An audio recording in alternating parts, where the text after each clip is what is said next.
Hello, I'm Elizabeth, and it's spring here at Hamilton Native Outpost, and the wildflowers, the woodland wildflowers, are really starting to bloom. They're some of the first wildflowers that bloom here in the spring, and of course, as the name woodland wildflower would imply, they like to grow in shady areas.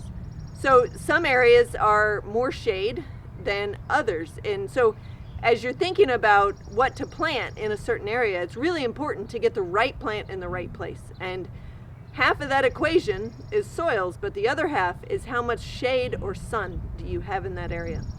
So woodland wildflowers, if it's, say, under a tree or a lot of trees where you don't really get much sun, or say on the north side of a house, or maybe the east side of a house, these areas don't get much sun either. So it's really important to pick out flowers, to pick out plants that like those shady situations. You're going to find that plants in those situations, in those shady situations, bloom earlier in the spring. So when we have spring coming on, you kind of have a progression of things. The trees, they start to leaf out, but it's a slow progress. So they're not leafed out the first day of spring.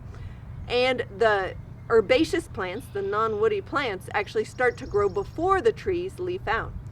So the woodland wildflowers, their theory in life is before the trees can get their leaves on, let's bloom, let's complete our life cycle. Now they may not die, a lot of them are perennial plants, but basically they do their growth, they collect their sunshine all before the trees get their leaves and they're shaded. So it's kind of the design of it is really a beautiful thing for these plants to get their life cycle done before the trees get their leaves and make shade that covers the ground, so that basically these plants at that point are not getting much direct sunlight. Now, it looks like I'm sitting in a sunny spot here, but in reality, I'm on the east side of this house, and also there is a huge sycamore tree over top of me. But it looks like it's sunny because it's one, morning and I'm on the east side of the house, and two, the sycamore tree does not have its leaves on yet. Just little bitty, like the buds are starting to break on those sycamore leaves, and so there's no significant shade from this tree except for the trunk of the tree. Many of the woodland wildflowers, their seed is hard to harvest. There's actually a couple factors that are involved, but one is they're hard to harvest, so they're short. This here is Jacob's ladder, and this is actually one that we do harvest and have seed of occasionally, but the plant is very short, and not to mention it's in amongst the trees, and so you've got a couple things that make it really hard to harvest.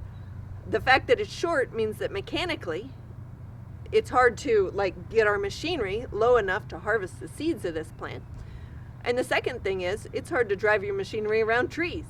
And so some of the woodland wildflowers we have seed of, but a lot of them we don't, for the reason that it's so hard to get them harvested.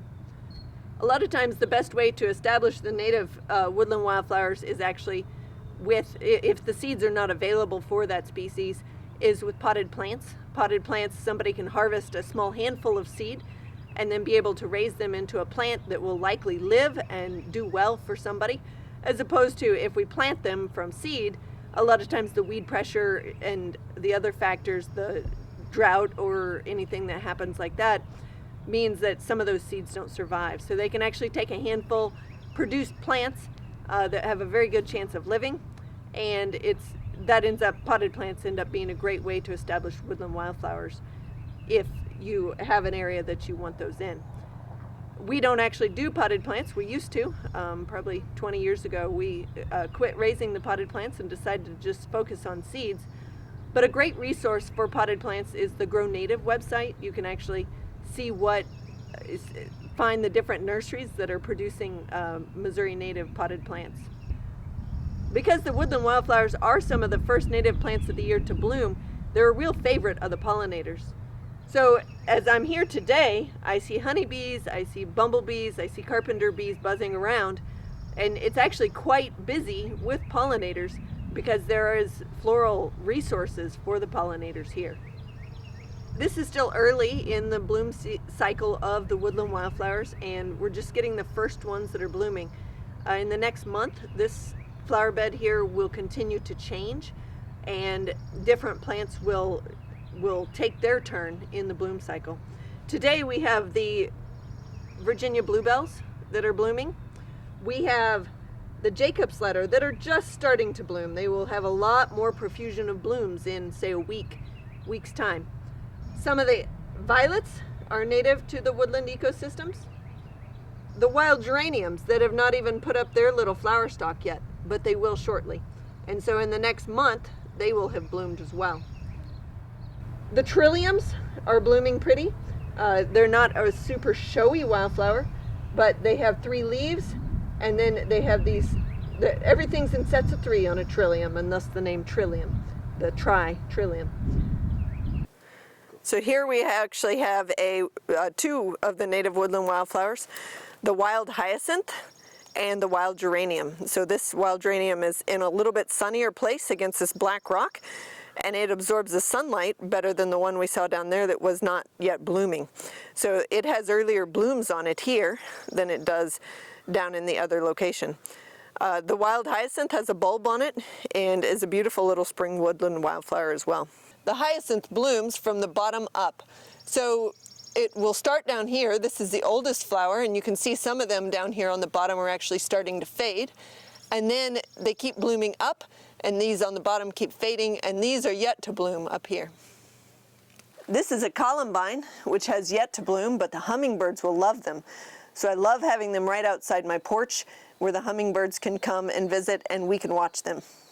Back to that thought of getting the right plant in the right place. It's a saying that we have around here and think it's really, really important.